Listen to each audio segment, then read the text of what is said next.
Hello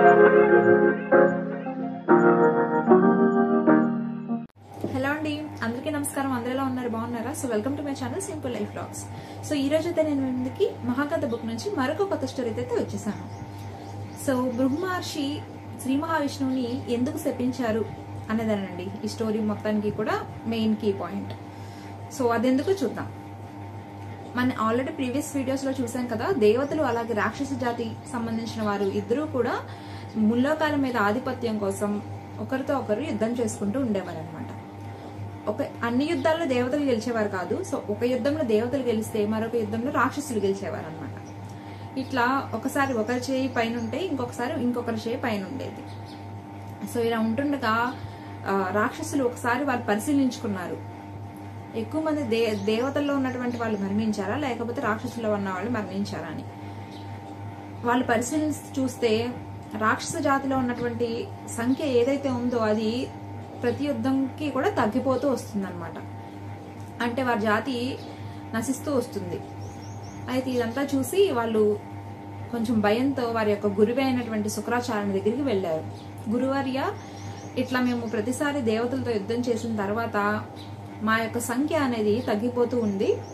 so మీరే మమ్మల్ని ఎలాగైనా సరే రక్షించాలి, కాపాడాలి అని చెప్పేసి అంటారనమాట. అయితే శుక్రాచార్యుడు ఏం చెప్తారంటే, మనకున్నటువంటి పవర్ మొత్తంతో కూడా మనం దేవతలతో యుద్ధం చేసినప్పటికీ కూడా మన జాతి క్షీణిస్తుంది కాబట్టి దీన్ని మనం ఉపాయం ఆలోచించాలి. నేను ఎలాగైనా సరే తపస్సు చేసి మహాశివుని దగ్గర నుంచి ఒక వరం పొందుతాను. అది ఏంటంటే, చనిపోయినటువంటి మన రాక్షసుల్ని మళ్ళీ పునర్జీవింపజేసేలాగా చేస్తాను నేను, అందుకు నేను తపస్సు చేస్తాను అని చెప్పేసి అంటారనమాట. అయితే అప్పుడు రాక్షసులు దానికి అంగీకరించి మళ్ళీ అడుగుతారు, ఒకవేళ మీరు తపస్సుకు వెళ్ళిపోతే గనక మమ్మల్ని ఎవరు రక్షిస్తారు? మేము యుద్ధంలో పాల్గొంటే గనక దేవతలతో మేము ఖచ్చితంగా ఓడిపోతాము. మమ్మల్ని గైడ్ చేయడానికి కానీ మాకు ఎవరు ఉండరు కదా మమ్మల్ని రక్షించడానికి. సో అప్పుడు మేము ఏం చేయాలి, సెలవు ఇవ్వండి అని చెప్పేసి అడుగుతారనమాట. అయితే శుక్రాచార్యులు, మీరు మా తండ్రి అయినటువంటి భృగు మహర్షి అలాగే మా తల్లి అయినటువంటి కావ్యమాత వారి యొక్క ఆశ్రమానికి వెళ్ళి మీరు అక్కడ ఆశ్రయం తీసుకోండి, వాళ్ళు మిమ్మల్ని ఖచ్చితంగా రక్షిస్తారు, కాపాడతారు ఈ దేవతల నుంచి అని చెప్పేసి అంటారనమాట. అయితే దానికి రాక్షసులందరూ కూడా ఒప్పుకుంటారు. సో ఇక్కడ రాక్షస జాతిని ఏదైతే మెన్షన్ చేస్తున్నానో అందులో ఇద్దరు జాతులు ఉన్నాయన్నమాట, దైత్యులు అలాగే దానవులు. వారిద్దరు కూడా రాక్షస జాతికి సంబంధించిన వారు కాబట్టి మొత్తం అందరినీ కూడా నేను రాక్షసులు అని చెప్తున్నాను. అయితే వారందరూ కూడా అలాగే భృగు మహర్షి కావ్యమాత ఉన్నటువంటి ఆశ్రమానికి వెళ్ళారు. వెళ్ళి అక్కడ తలదాల్చుకున్నారనమాట. అయితే ఇక్కడ వీళ్ళు వెళ్లే ముందు ఒక విషయం చెప్తారనమాట శుక్రాచార్యులు వారు, మీరు నేను తిరిగి వచ్చేటంత వరకు కూడా మీరు ఏ యుద్ధంలో కూడా పాల్గొనొద్దు, అలాగే మీ ఆయుధాలను వదిలేయండి అని అంటే, అప్పుడు రాక్షసులు అంటారు, మేము ఇలా ఆయుధాలను వదిలేసామని కనుక దేవతలు తెలిస్తే వాళ్ళు ఖచ్చితంగా మా మీద దాడి చేయడానికే ప్రయత్నిస్తారు అని చెప్పేసి అంటారు అనమాట. ఆ తర్వాత శుక్రాచార్యుల వారు వాళ్ళని వారి యొక్క తండ్రి అయినటువంటి భృగు మహర్షి ఆశ్రమానికి పంపించడానికి చూస్తారనమాట. సో ఇలా రాక్షసులందరూ కూడా ఆశ్రమానికి వెళ్లారు. అయితే శుక్రాచార్యుడు తపస్సు చేస్తాడనమాట. ఒక కఠోరమైన తపస్సు చేస్తాడు. చేస్తే అప్పుడు ఆయన తపస్సుకి మెచ్చి మహాశివుడు ప్రత్యక్షమవుతాడనమాట. అయ్యి శుక్రాచార్య నీకేం కావాలి, వరం కోరుకో అని అడిగితే అప్పుడు చెప్తాడనమాట, నాకు ఇట్లా రాక్షసులు ఇట్లా ప్రతి యుద్ధంలో కూడా దేవతల మీద యుద్ధం చేసి ఒక్కొక్కసారి గెలుస్తున్నప్పటికీ కూడా వారి యొక్క జాతి అనేది అంతరించిపోతుంది. సో వారిని నేను మళ్ళీ తిరిగి జీవింపజేయాలి అంటే గనక నాకు మీ యొక్క ఆశీర్వాదం కావాలి, అలాగే మీ నుంచి నాకు ఒక మృత సంజీవిని అనే మంత్రం అయితే కావాలి నాకు. సో అది దీనికోసమే నేను ఇంత కఠోర తపస్సు చేశాను అని అంటారనమాట.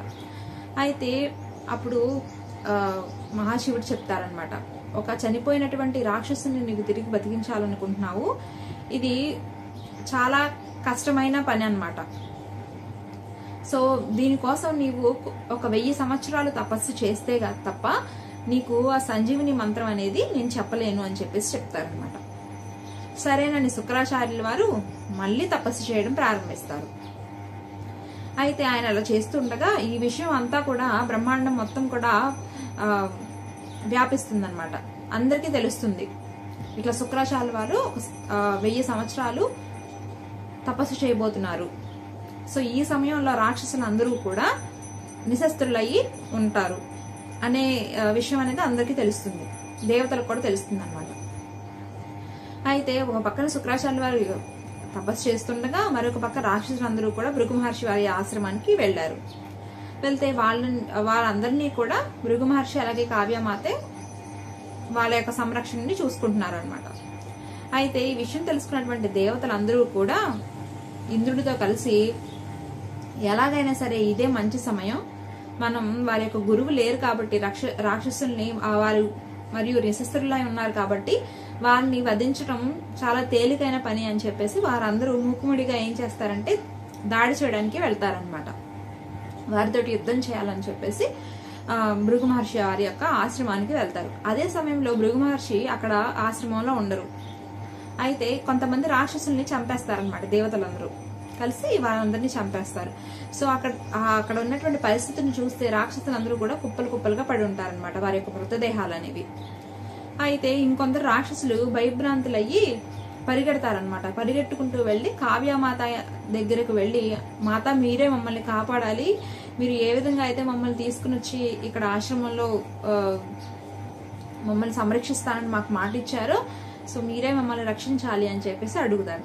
అయితే కావ్యమాత ఈ దేవతలందరికీ కూడా అడ్డుగా నిలుస్తుందన్నమాట. మా పుత్రుడైనటువంటి శుక్రాచార్యుడికి మేము మాట ఇచ్చాము, వారి యొక్క శిష్యులైనటువంటి రాక్షసులందరినీ కూడా మేము కాపాడతామని, మేము రక్షిస్తామని చెప్పేసి మేము అతనికి మాట ఇచ్చాము. సో కాబట్టి మీరెవరైనా కానీ రాక్షసుని కనుక చంపాలి అంటే ముందు నాతో యుద్ధం చేయండి, తర్వాతే వారిని వధించడానికి ప్రయత్నించండి అని చెప్పేసి అంటదనమాట. అయితే అప్పుడు ఇంద్రుడు ముందుకొచ్చి, అమ్మ మేము ఇక్కడ రాక్షసుల్ని వధించడానికే వచ్చాము, మేము మిమ్మల్ని ఏం చేయదలుచుకోలేదు, మీరు దయచేసి మా దారికి అడ్డు తొలగండి అని చెప్పేసి అంటారనమాట. అయితే ఆవిడ అయినా కూడా తప్పుకోదు. ఆవిడ యొక్క యోగ శక్తి ఏదైతే ఉంటుందో దానితోటి ఆవిడ ఇంద్రుని యొక్క చేతులు కాళ్ళని స్తంభింపజేస్తుంది అనమాట. ఇంక పనిచేయవు అవి. అయితే అది చూసినటువంటి దేవతలందరూ కూడా భయభ్రాంతులయ్యి వెంటనే అక్కడి నుంచి పరిగెత్తుకుంటూ వెళ్లి శ్రీ మహావిష్ణువుకి విషయం అంతా చెప్తారు. అయితే మహావిష్ణువు కూడా ఆ ప్రదేశానికి వచ్చి ఇంద్రుడితో ఇలా అంటారనమాట, దేవేంద్ర నీవు నా శరీరంలోకి ప్రవేశించి ఆవిడతోటి యుద్ధం చెయ్యి అని.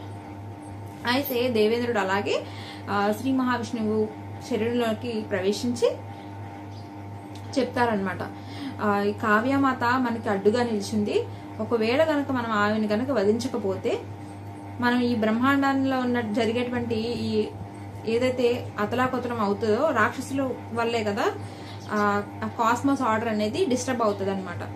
సో దీన్ని ఎలాగైనా సరే మనం ఆపాలి అని చెప్పేసి ఇంద్రుడు, మీరు ఎలాగైనా ఈ సుదర్శన చక్రాన్ని ఉపయోగించి ఆవిడ యొక్క శిరస్సుని ఖండించండి అని చెప్పేసి అడుగుతారనమాట మహావిష్ణువుని.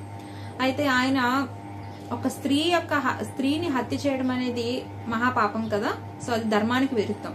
అయినప్పటికీ కూడా ఆయన బాధ్యత ఏంటి, ఆయన ఈ మొత్తం ఈ విశ్వానికి బ్రహ్మాండానికే ఆయన సంరక్షకుడు కదా. సో స్త్రీని హత్య చేయడం అనేది ధర్మం కాదు. అయినప్పటికీ కూడా ఆయన బాధ్యత కన్నా ఇది ఎంత పెద్దది కాదు అన్నట్టుగా ఆయన సుదర్శన చక్రాన్ని ప్రయోగిస్తాడు ఆవిడ మీద. అయితే ఆ సుదర్శన చక్రం డైరెక్ట్ గా వెళ్లి ఆవిడ యొక్క శిరస్సుని ఖండిస్తుంది. అయినప్పటికీ కూడా ఆవిడ ముండం ఏదైతే ఉందో అది కూడా పోరాడడానికి ప్రయత్నిస్తుంది అనమాట. ఆవిడ చివరి శ్వాస వరకు కూడా రాక్షసుల్ని కాపాడడానికే ఆవిడ యొక్క యోగ శక్తిని అంతా కూడా ఉపయోగించింది. అయితే చనిపోయిన వెంటనే ఒక అరుపు అనేది వినిపిస్తుంది అనమాట. ఆయన ఎవరంటే భృగు మహర్షి. ఆయన ఆశ్రమాన్ని తిరిగి వచ్చి ఒక్కసారిగా తన భార్య అయినటువంటి కావ్యమాత మరణించడం చూసిన తర్వాత ఆయన బాధతో గట్టిగా కావ్యమాత అని అరుస్తారనమాట. అయితే మొత్తం ఆశ్రమం లోపలికి వచ్చి అంతా చూస్తే ఎక్కడ చూసినా కూడా రాక్షసుల యొక్క మృతదేహాలు కుప్పలు కుప్పలుగా పడిపోయి ఉంటాయి. సో ఇదంతా చూసి బాధతో ఉన్నటువంటి భృగు మహర్షి వెంటనే శ్రీ మహావిష్ణువుని శపిస్తారు. ఇట్లా అంటారనమాట, నీవు ఏమి సంరక్షకుడివి, నీవు ఏ విధంగా బ్రహ్మాండాన్ని మొత్తం సంరక్షించాలనుకుంటున్నావు, ఒక ధర్మాన్ని నువ్వు పాటించలేదు. ఒక స్త్రీ హత్య అనేది మహాపాపం, అది ధర్మానికి విరుద్ధం. అటువంటి దాన్ని నీవు ఈరోజు చేశావు. అయితే ఏ విధంగా అయితే మహాశివుడు బ్రహ్మ యొక్క 5వ తలని అయితే బ్రహ్మ యొక్క 5వ తలని ఖండించారు కదా మహాశివుడు. సో అది చేసిన తర్వాత ఆయన చేసింది ధర్మం కోసమే అయినప్పటికీ కూడా ఆ పనికి సంబంధించినటువంటి కర్మ ఆయన అనుభవించాల్సి వచ్చింది. ఆయన ఒక 5వ తల ఖండించబడింది ఏదైతే ఉందో అది శివుని యొక్క చేతికి అతుక్కుని ఉండిపోయిందనమాట. కొన్ని ఏళ్ల పాటు ఆయన ఆ యొక్క లోపల ఉండేది కపాలం ఉంటుంది కదా, కొన్నాళ్ళకి పైన ఉన్నటువంటి ఫ్లెష్ అంతా కూడా పోయి లోపల ఉన్నటువంటి కపాలం మాత్రమే ఆయన చేతికి అతుక్కుపోయి ఉంటుంది. అయితే అది ఆయన మళ్ళీ ఎక్కడ కపాలం అనేది ఆయన చేయి నుంచి విడిపోయిందంటే కాశీలో. అది ఆల్రెడీ మనం ప్రీవియస్ వీడియోస్లో చూసాము. ఒకవేళ చూడకపోతే వెళ్ళి ఒకసారి చూడండి, నేను లింక్ కూడా డిస్క్రిప్షన్ బాక్స్లో ప్రొవైడ్ చేస్తాను. అయితే ఆ విధంగా మహాశివుడు కూడా అంతటి వాడు కూడా ఆయన చేసినటువంటి పనికి కర్మను ఖచ్చితంగా అనుభవించాడు. సో ఈ విధంగా ఇప్పుడు నీవు చేసినటువంటి ధర్మానికి ఏదైతే విరుద్ధంగా చేశావో దీనికి కూడా నీవు కర్మను ఖచ్చితంగా అనుభవిస్తావు. నాకు బాధను మిగిల్చావు. ఏ విధంగా అయితే నేను ఇప్పుడు బాధపడుతున్నానో నీవు కూడా భూమి మీద మానవ రూపం ఎత్తి అక్కడ నీవు పుట్టుక చావుల మధ్య ఉన్నటువంటి ఆ జీవితం అంతా గడిపి ఎన్నో బాధలకు నువ్వు అనుభవిస్తావు అని చెప్పేసి ఆయన శపించారనమాట. సో మేబీ ఈ కారణం వల్లే శ్రీ మహావిష్ణువు భూమి మీద అనేక మానవ రూపాలు ఎత్తి చాలా కష్టాలను అయితే అనుభవించారు. సో ఈ స్టోరీ అయితే ఇంతటితో పూర్తవుతుంది. సో ఇప్పటి వరకు కనుక నేను పెట్టిన వీడియోస్ కనుక మీకు ఇంట్రెస్టింగ్గా అనిపిస్తే కనుక తప్పకుండా వీడియోని లైక్ చేయండి, అలాగే ఛానల్ని సబ్స్క్రైబ్ చేసుకోండి. Thank you.